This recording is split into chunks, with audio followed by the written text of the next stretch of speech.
Commissioner Gorelick. Could you please be quiet? We have only a few minutes with General Myers, and I'd like to ask a question. General Myers, I'm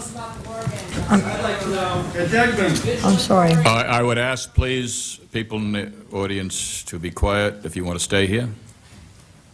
General Myers, if you listen to the staff statement this morning, I think the question that has to be on the minds of the American people is where was our military when it should have been defending us? I mean, I think that's a fair question from a layman's point of view.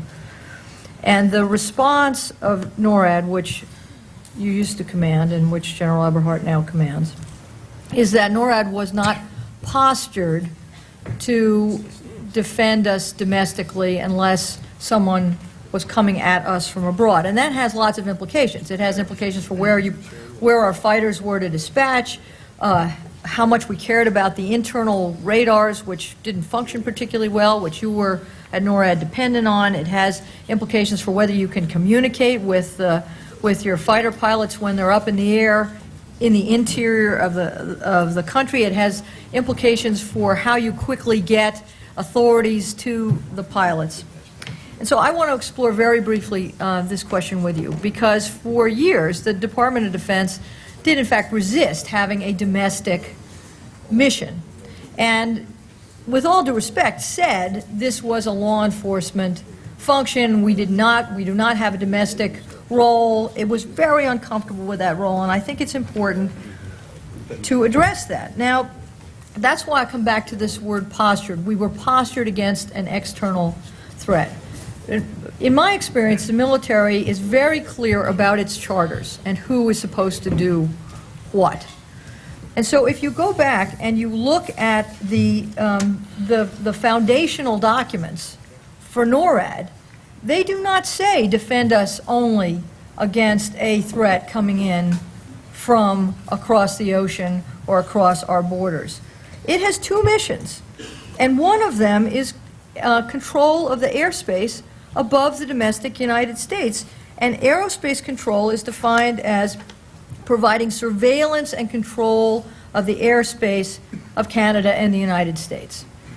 Now, to me, that air sovereignty concept means that you have a role which, if you were postured only externally, you defined out of the job. So I have two questions for you. By what process was it decided to only posture us against a foreign threat, if you will?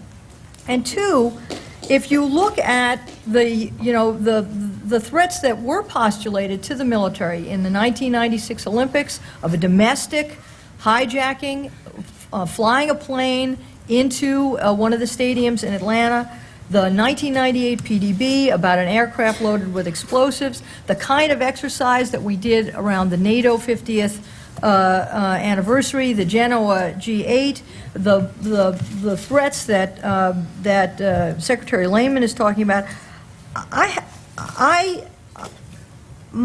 would like to know, as a second question, is it your job, and if not, whose job is it, to make current assessments of the threat and decide whether you are positioned correctly to carry out a mission which, at least on paper, NORAD had? And I apologize for the length of the question, but it is of some complexity and also importance. Right. Thank you. A couple of comments there, Ms. Gorelick. First, I don't know that the military's ever resisted. I mean, those are your words. What we try to do is follow the law, and the law is pretty clear in posse comitatus, and that is whether or not the military should be involved in domestic law enforcement. And as you know, the president can waive that, and the states, National Guard can be used by the governor under Title 32 to participate in that, and that's all very important. It's still being debated today, and my view on that has kind of changed a little bit from prior to 9/11 to today, and that's still a debate, and you can help with that debate. Let me just interrupt. As when I was General Counsel of the Defense Department, I repeatedly advised, and I believe others have advised, that the Posse Comitatus Act says you can't arrest people. It doesn't mean that the military has no authority, obligation, or ability to defend the United States from attacks that happen in the domestic United States, and we will help you with that. we If there's will- any, if there's any lack of clarity on that yet today. Well, we'll leave that to the lawyers, because my view is, I don't know if there's lack of clarity, but there's probably a plethora of opinions on it. In terms of the 96 Olympics, as far as I know, there was no air threat postulated. I do know the FAA instituted some temporary flight restrictions, but they were so small they could not have prevented an aircraft from entering and crashing into a venue, but it was more done to just deconflict the air traffic over these venues so it did not congest there.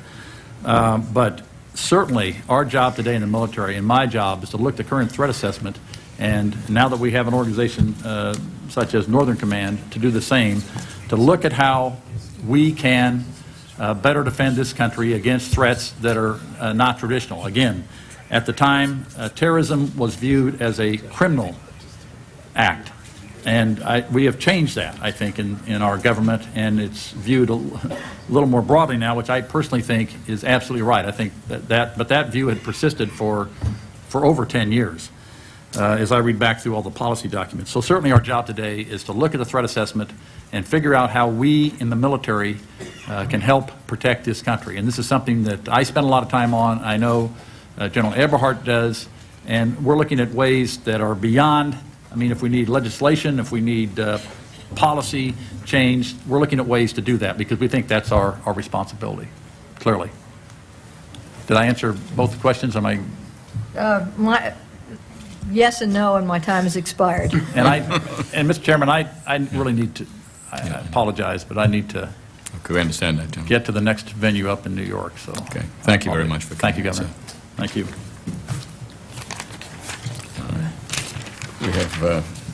We have questions now for the remaining members of the panel. Senator Kerry? Well, I'm sorry, you have some statements to make first, which we interrupt. If you'd like to make your statements, then we'll call on Senator Kerry. Do you have statements that you'd like to read? I know you have submitted some. Sir, statement. This commission has not answered my questions. I'm walking out. It's a farce. Please walk out. I will. Thank you. Okay. Adios. Thank you. Okay, yes. Okay, thank you. Sir, I've submitted my statement for the record, and I think in the interest of time, and so that we address the issues that the commissioners would like to address, I will not make any further remarks at this time. Okay. Would either of the lighting, General Arnold?